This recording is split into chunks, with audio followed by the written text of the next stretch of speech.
tell the world. Hi, I'm Johnny. This is Johnny Likes, the show where I talk about movies that I like. Today I'm going to talk about a good old-fashioned horror movie for kids. Today, Johnny likes Arachnophobia.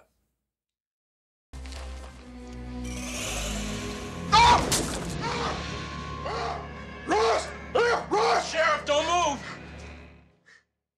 Arachnophobia was released in 1990. It was directed by Frank Marshall, and it was written by Don Jacoby, Al Williams, and Wesley Strick. It stars Jeff Daniels, Harley Jane Kozack, Julian Sands, and John Goodman.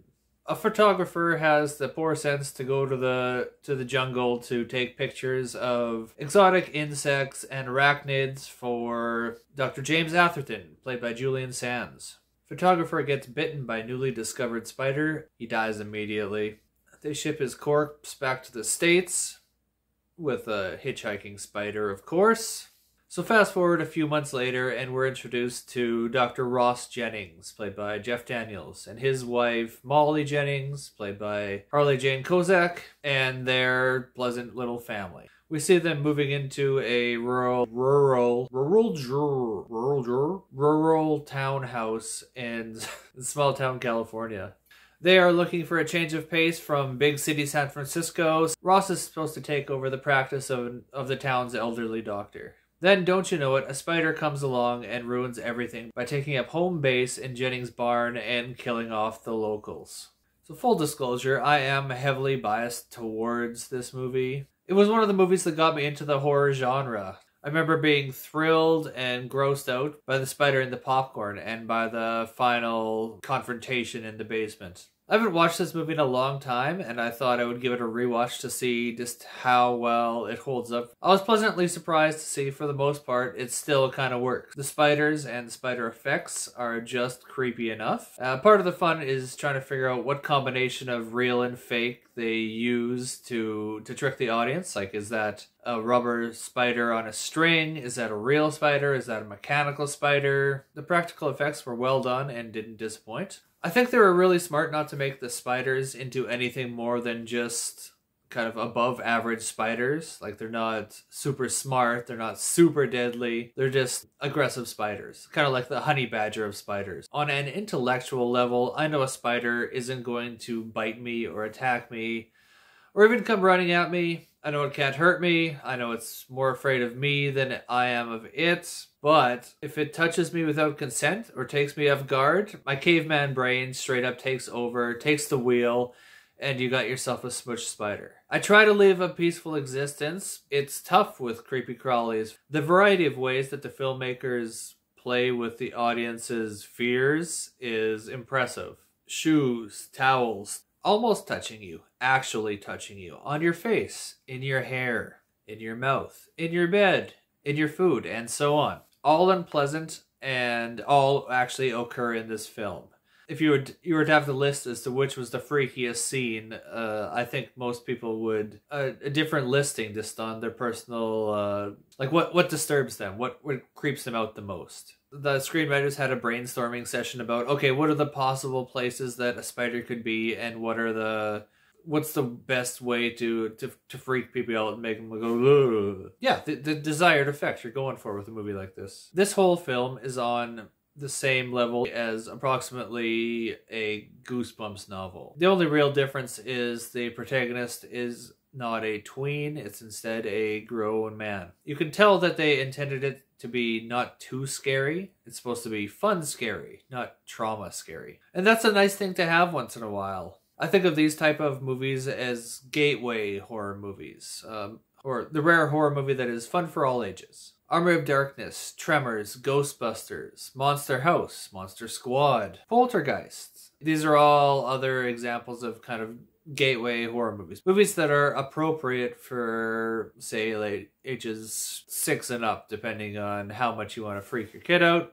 So I love monster movies, I love creature movies, and this isn't a monster movie per se, but it is a killer something, which is like a, killer something or mutated something, or the backbone of the horror economy. Killer Spider works. It's easy. People already know what spiders are. People are already kind of freaked out about spiders. Many people in real life suspect that spiders actually do act just like this. They are these malicious little things that just hate people and will bite you and kill you and you will die. The idea is so simple and it doesn't really take much of a sell. As someone who doesn't really care for spiders, a leap of faith is required for this movie. It's just not a very big or difficult one. So this film was produced by Amblin Entertainment, which is Steven Spielberg's production company. Spielberg himself gets an executive producer credit. And if you liked other films produced by Spielberg in the 80s, like Batteries Not Included, The Goonies, Inner Space, or Harry and the Hendersons, this movie will probably appeal to you. I don't think he shadow directs these movies like he was kind of accused of doing for some other films, especially Poltergeist. I just think that he just gives money to movie makers who make the stuff that he is interested in and wants to see on screen. They just have a similar sensibility to him. That's why it seems like he has his hand in these. This is 100% a throwback movie for sure to the 50s and 60s, stuff the filmmakers would have seen growing up, either visits to the matinees or on TV. It all just screams 50s and 60s to me anyways. I guess I should say all the performances were fine. Nothing really stood out. Jeff Daniels is okay. He's a family man. He's a doctor. I believe it. The only person who kind of stood out was John Goodman as Delbert, the exterminator. He was just a little bit extra where everyone else was just got to play it straight and regular. It's a creature feature. The plot was inconsequential. Spider comes to town and mayhem follows. A death toll follows. It was about as complex as it needed to be. The score was fine. Trevor Jones did it. Nothing really stood out. It highlighted the scary parts where it's supposed to. That was about it. The big highlight of this movie was guessing how and when the spider would actually get somebody.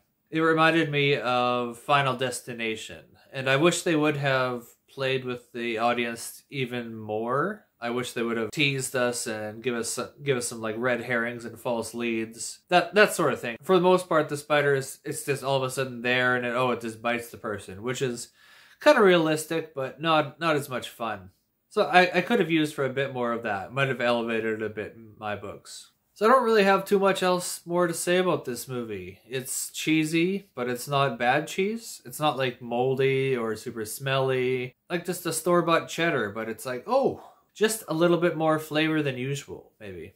I enjoyed this movie as a kid, and I can appreciate it as an adult. I'm gonna give it a 2.75 out of 5. If you like this, I would recommend Poltergeist. It's another Spielberg-produced gateway horror movie. I'd recommend Lake Placid for another mutated / killer something movie. And Eight-Legged Freaks for more arachnophobia and just general killer spiders. So, what's your first scary movie that you remember seeing? What are some more gateway horror movies? How cringy is this movie if you didn't see it when you were like 8 years old for the first time? Does it hold up at all? Like, I thought it was a little bit less cheesy than the last time I saw it, which would have been like 15 years ago. But yeah, where's the rate for you on the cheese factor?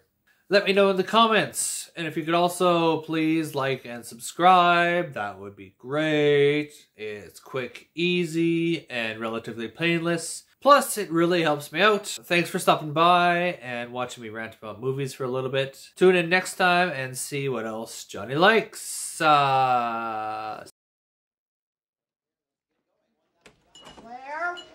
Real butter or fake butter? Fake.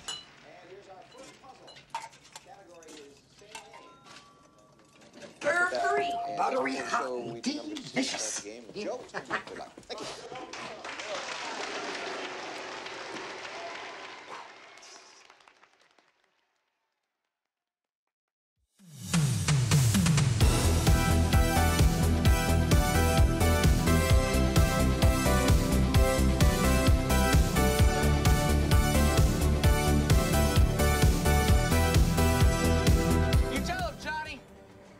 world.